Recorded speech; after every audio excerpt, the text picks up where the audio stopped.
heart enjoyed, restores eyes, Lord, carry me through the olden void. Antony and the Johnsons are an American music collective fronted by Antony Hegarty, who is an English-born singer-songwriter and visual artist, but lived most of their life in America.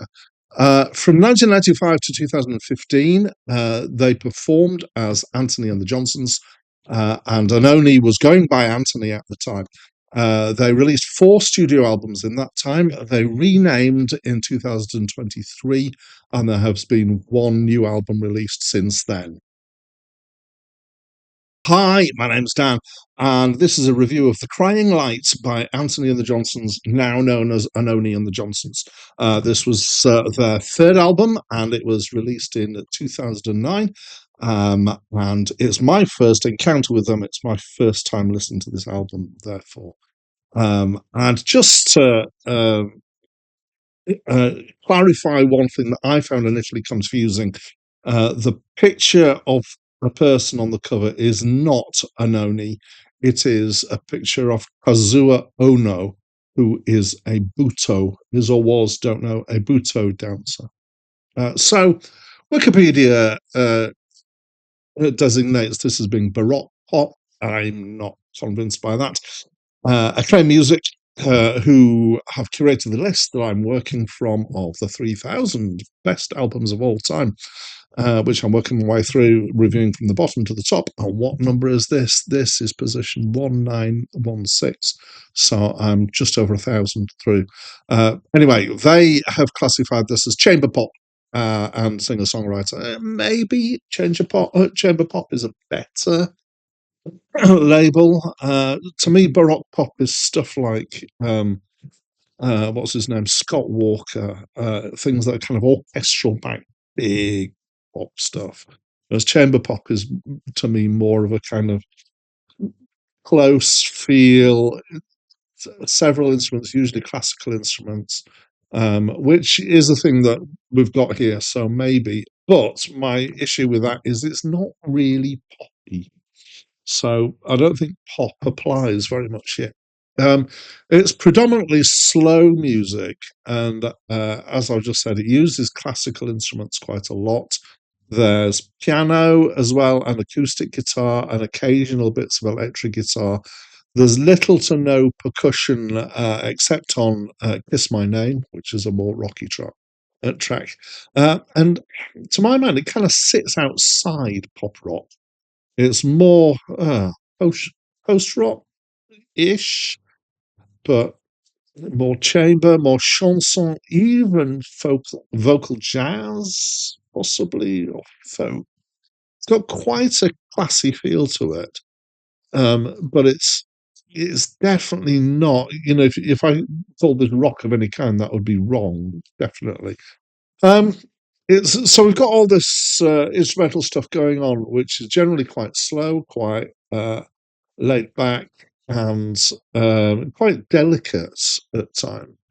But the music is actually dominated very much by the voice. So I'm going to have to start talking about Antony.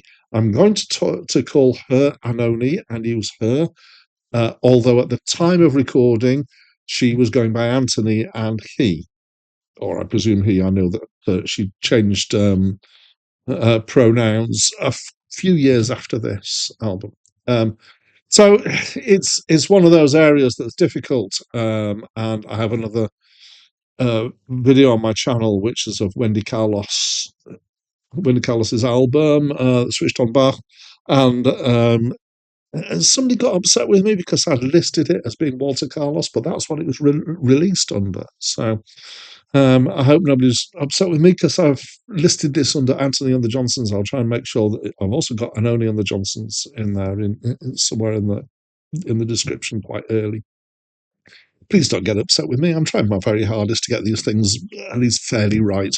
Back to the album, though. So where was I? Yes. So it's dominated by the voice.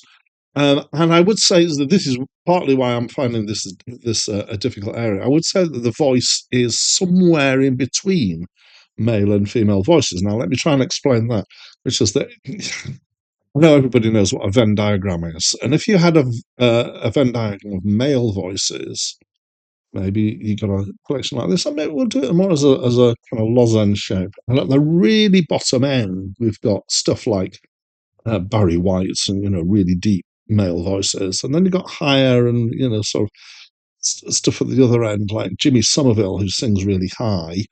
But you can still tell is a male voice. But there are some voices that feel a bit more female. Similarly, in the female, would have some voices that you could say definitely, you assume it's female. But then there are others that I think mezzo soprano is a word that might be used for some of them, where they kind of and they overlap. And there are some voices that sound like they could be either. And Anoni's voice is one of those voices. So tone enunciation is different too, but in some ways the kind of the pitch and the vibrato that I'll talk about in a second reminds me of Nina Simone, who I hugely admire. So slow singing, drawn out and stately, and this vibrato is a fast, tight vibrato. It's actually quite unusual in this day and age to have vibrato like this. It used to be more common back in the 50s in jazz vocal. It's got a regal and stately feel. My initial reaction was, ugh. I wasn't really sure about it. Once I got used to it, I found that it's quite a strong voice.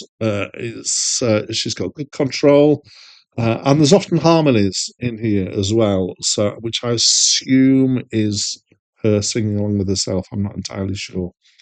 The song content is kind of romantic, arty stuff. It is a bit unusual at times.